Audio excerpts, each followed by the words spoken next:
হরে কৃষ্ণ কৃষ্ণ কৃষ্ণ হরে হরে, হরে রাম রাম রাম হরে হরে। হরে কৃষ্ণ। জয় জগৎগুরু শিল প্রভুপাদ। আপনার চরণে অনন্ত কোটি দণ্ডবত মনোতি নিবেদন করছি। আপনি এই মর্তভূমিতে এই মর্ত লোকদের জন্য আপনি কৃপা করে এসেছেন, তাই আজকে আমরা ভগবানকে এবং শাস্ত্রকে জানতে পারছি। তাই একটা গানে বলছেন আমাদের ভক্তগণরা, যদি প্রভুপাত না হইতো তবে কি হইতো। হরি বল। কেমনে জানিতাম কৃষ্ণকে। আমরা প্রভুপাত না তাহলে জানতেই পারতাম না কখনো যে কৃষ্ণের সেবা করলে আনন্দ পাওয়া যায়, ভাগবত ধাম বলে একটা কোনো জায়গা আছে, সেখানে ফিরে যাওয়া যায়। তো সেই আন্তর্জাতিক কৃষ্ণ ভাবনাইমিতে সংশ্লিষ্ট প্রতিষ্ঠাতা আচার্য কৃষ্ণ কৃপাশ্রী মূর্তি ছিল এসি অভয় চরণারবিন্দ ভক্তি বেদান্ত স্বামী প্রভুপাদ সারা বিশ্বকে জয় করেছেন। আজকে ইতিহাস রয়েছে ওনার।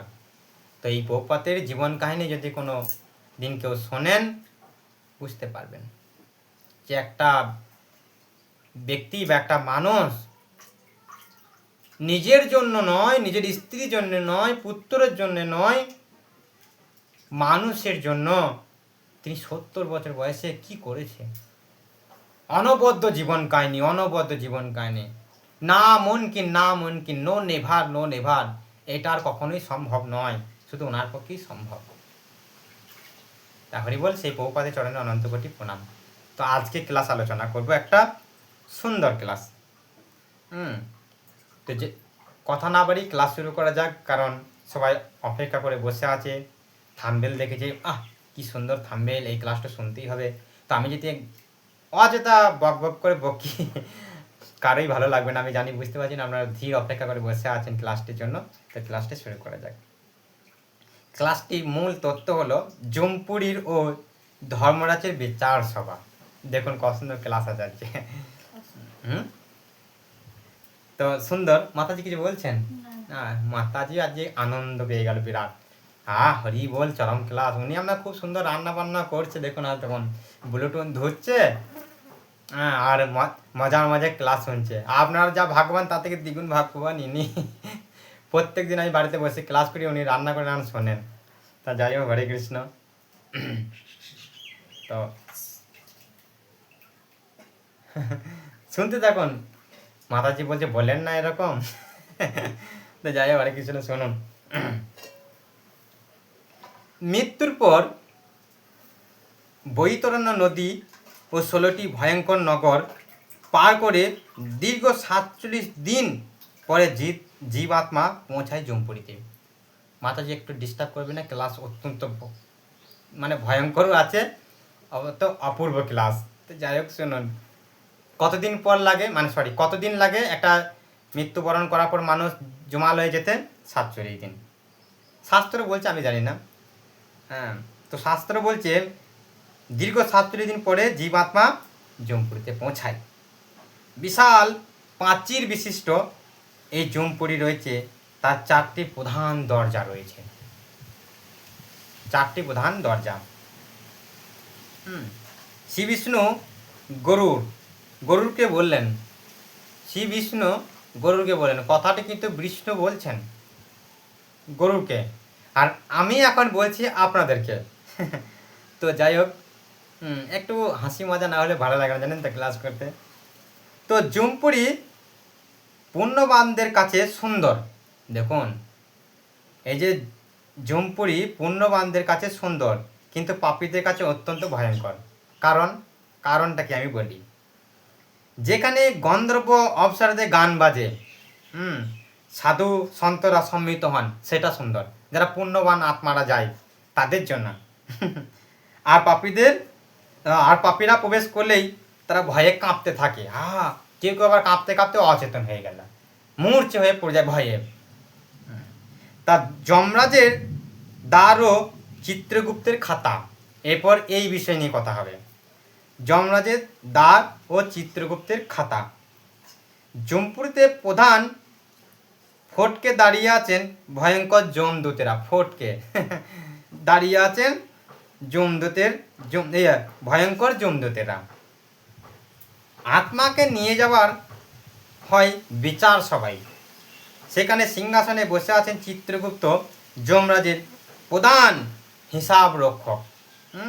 দেখুন, প্রধান হিসাব রক্ষণ এই চিত্রগুপ্ত বিচিত্রগুপ্ত কাছে বাবা চালাকি নয়, যেটি মাটির তলাতেও আপনার স্ত্রীকে গলা টিপে ধরেন, কোন হাতে ধরে যেন উনি বলে দেবেন, পরে দেখিয়েও দিবেন। আপনি বলেন না না না না না না, শুনবে না, সব দেখিয়ে দেবে, সেই চিত্রগুপ্ত। তো আর তার প্রধান হিসাব রক্ষক তিনি রয়েছেন।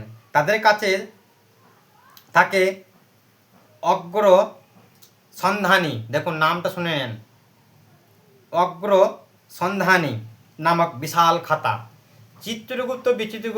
বিচিত্রগুপ্ত কাছে যে খাতাটি রয়েছেন সেই খাতাটির নাম হলো অগ্র সন্ধানী নামক বিশাল খাতা, যেখানে মানুষের জন্ম থেকে মৃত্যু পর্যন্ত প্রতিটি কর্মের নিখুঁতভাবে লেখা রয়েছে হিসাব। নিখুঁতভাবে লেখা রয়েছে হিসাব। চলুন একটা শ্লোক কি বলছে দেখুন। চিত্রগুপ্ত মহাগান সর্বশাস্ত্র বিশারদা গায়ং ভুয়ায়নং রাশিং পাপং পুণ্যং চ সর্বদা। বলছে লুকানো পাপের সাক্ষী কারা? মানুষ ভাবে কেউ তা দেখেনি। মানুষ ভাবে আমি তো মাটির তলাতে করেছি বা ঘরে দরজা লাগিয়ে করেছি, কি পাপ করা না করে কে দেখলো? মানুষ ভাবে কেউ দেখেনি, কিন্তু যমরাজ বলে 14 জন সাক্ষী সব সময় তোমাদের কাছে উপস্থিত। আই এম কামিং স্যার, আমি এসে গেছি। তো যাই হোক, তো সেই সাক্ষী কারা কারা শুনুন। 1 সূর্য, দেখুন জল জল করে তাকিয়ে আছে। অগ্নি, আকাশ বাতাস, চন্দ্র সন্ধ্যা, দিন রাত, দিকসমূহ কাল সময়, স্বয়ং ধর্ম। বাঁচতে পারবেন? বাঁচতে পারবেন নাকি? জালের মতো ছেঁকে বের করে নিয়ে যাবে, ছাড়াছাড়ি কোনো সিস্টেম নেই। আবার একটা শ্লোক। সূর্য গ্রহণী খং মোদের দেব্য সহম সন্ধ্যা হং ক্ষমা নিশ্চিত কাল ধর্মশ্চ সর্বে সাক্ষ্য প্রদায়িনী। সব সাক্ষ্য শুনে পাপি আত্মা মাথা নিচু কহি। যখন এই তুমি এটা করেছো, না না না না হতে পারে না, এত বড় পাপ আবার কেউ করে গো? বিশ্বাস হচ্ছে না? আবার আমরা জোর দেখাই, না কখনোই না, এটা অন্যায়। যখন এমন কোনো ভয়ঙ্কর পাপ আমরা করেছি যেটা বিশাল লজ্জাজনক, সম্মানে মাথা দেখাবার, চোখ দেখাবার, কথা বলার কোনো কিছুই থাকে না, তো সেই রকম পাপ আমরা কে বলতে যাব আমি এটা করেছি? না। কে বলেছে? কে? একটা গোদা বাংলা কথা আছে দেখবেন, চোরের মায়ের বড় গলা। আমরা সেই চিচামিচি করি, কিন্তু এখানে বলছে যে যখন সর্বসাক্ষীমান সব কিছু খাতা খুলে যখন গোপন যে পাপ, আপনি যে পাপগুলো মানুষের কাছে নিন্দিজনক করেছেন, যখন খাতা খুলে দেখিয়ে দেয় একবার সিসি ক্যামেরা ফুটেজ সহ, তখন পাপীরা বা পাপীদের আত্মা মাথা নিচু করে দেয়, আর উপায় থাকে না। তো সেই সাক্ষী শুনে পাপীরা মাথা নিচু করে দেয়। মানে আর তো বলার কিছু থাকে না, আর কি বলবো? আমাকে যদি কেউ সিসি ক্যামেরা ফুটেজে যদি কেউ সাক্ষীর সামনে দেখে দেয় আমি একটা গৃহ অন্যায় করেছি, ঘরের ভিতরে করেছি, কেউ জানে না, আমি চরম আনন্দে। কিন্তু যদি সেটা সাক্ষী সমেত ফুটেজ, সিসি ক্যামেরা ফুটেজ যদি গ্রামের লোকজনকে দেখায়, যে দেখা তুমি কী করবেন, তাহলে আমার আর কিছু বলা থাকবে? তখন অবশ্যই মাথা নিচু করে দিতে হবে। তো তখন পাপীরা মাথা নিচু করে দেয়। যমরাজ, যমের 2 রূপ, পাপীদের জন্য ভয়ঙ্কর রূপ, প্রলয় মেঘের মতো গর্জন, দেখেছেন?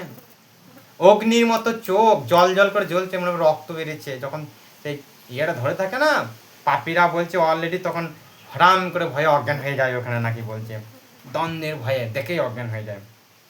মহিষের আরে ভয়ঙ্কর দর্শন পাপী আত্মা ভয়ে মূর্ছিত হয়ে পড়েছে, যখন মহিষের মধ্যে চেপে থাকে, মূর্ছি হয়ে পড়ে যায়। পুণ্যবানদের জন্য সৌম্য রূপ, আহা হরি বল, যারা পুণ্য কর্ম করেছে, পাপ বলতে গেলেই নেই, তারা নরকে গেছে, তা তাদের জন্য কী রূপ? সৌম্য রূপ। খুব সুন্দর দেখুন, তাদের জন্য সৌম্যরূপ, মুখে মৃদু হাসি, কি সুন্দর হাসে, মৃদু হাসি, মুখে মৃদু হাসি, এবং রত্ন খচিত অলংকার পরে থাকেন সেই যমরাজ। বন্ধু বলে সম্বোধন করে, কি বলে? বন্ধু, বন্ধু তুমি কেমন আছো, ভালো আছো, যাই হোক একটা কিছু বলে, বন্ধু বলে সম্বোধন করে। যমরাজ তখন বিষ্ণু মতোই সৌম্য দেখতে হয়, বিষ্ণু মতনই প্রায় দেখতে, মৃদু হাসি, কি সুন্দর হয়। বিচারে রায়, এবার বিচারে রায় স্বর্গ না নরক, পাপীদের জন্য কুম্ভিপাক নরক, এবং অশ্বিনীপত বনের যন্ত্রণা, আত্মনাদ আত্মার ভয়ঙ্কর, হা হা করে কান্না, হা দৈব, হা দৈব, আমি কি পাপ করেছিলাম, আমি কি পাপ করেছিলাম, আমি কি পাপ করেছিলাম। পাপীরা এরকমভাবে আত্মনাদ করে, হা দৈব, হা দৈব, হা দৈব, আমি কি পাপ করেছিলাম, কি পাপ করেছিলাম। এরকমভাবে পাপীরা আত্মনাদ করে। আর পুণ্যবানদের জন্য দিব্য বিমান আসে। হরি বল, দেখেছেন? পুণ্যবানদের জন্য দিব্য বিমান আসে, গন্ধর্বদের সাথে গান বাজে। স্বর্গের অপ্সরা, ওনারা যখন এই বিমানটা আসে, বিমানের মধ্যে অনেক অপ্সরারা থাকে, সুন্দর গান বাজনা করে, সেই গন্ধর্বদের সাথে গান সমেত সেই বিমানটি আসে। স্বর্গের সুখ ভোগের অনুমতি মেলে। যান আপনি স্বর্গে, বিমানে চাপুন, চলে যান। গন্ধর্ব বা স্বর্গের অপ্সরারা সেই বিমানে চাপিয়ে নিয়ে সেই আত্মাকে নিয়ে যায়। যেটা যে যাবে, আমি গেলে আমি, আমার ছেলে গেলে আমার ছেলে, যেই যাবে তেই। তো স্বর্গে যাওয়ার জন্য অনুমতি মেলে। নিরন্তর শিক্ষা এবং কর্মফল অমোঘ। কথা শুনুন। অবশ্যমেব ভক্তব্যং কৃতং কর্ম শুভ শুভম ন ভক্তং ক্ষয়িতি কর্ম কল্প কোটি শৈব রোহবি। বলছে কৃত শুভ বা অশুভ কর্মের ফল করতেই হবে। শত কোটি কল্পে পরেও কর্মফল কখনো নষ্ট হয় না। আসুন দেরি না করে, যখন শত কষ্ট পরেও যখন কর্মফল নষ্ট হয় না, তাহলে আসুন আর দেরি না করে সবাই এখন ঈশ্বরের জ্ঞানের পথে এগিয়ে চলি। আপনারা সবাই যাবেন এখন নিরামিষ ভোজন একাদশী ব্রত জপ করুন, এগিয়ে চলে যাই। চলুন সেই জপ, হরে কৃষ্ণ মহামন্ত্র জপ করুন। হরে কৃষ্ণ কৃষ্ণ কৃষ্ণ হরে হরে, হরে রাম রাম রাম হরে হরে। এই মহামন্ত্র জপ করে মানব জীবন ধন্য করি। হরি বল, হরে কৃষ্ণ। যদি ভালো লাগে অবশ্যই চ্যানেলটি সাবস্ক্রাইবার করে রাখবেন। আর এইরকম নিত্য নতুন সুন্দর সুন্দর আপনাদের ভাগবতীয় আলোচনা শুনতে ভুলবেন না। হরে কৃষ্ণ।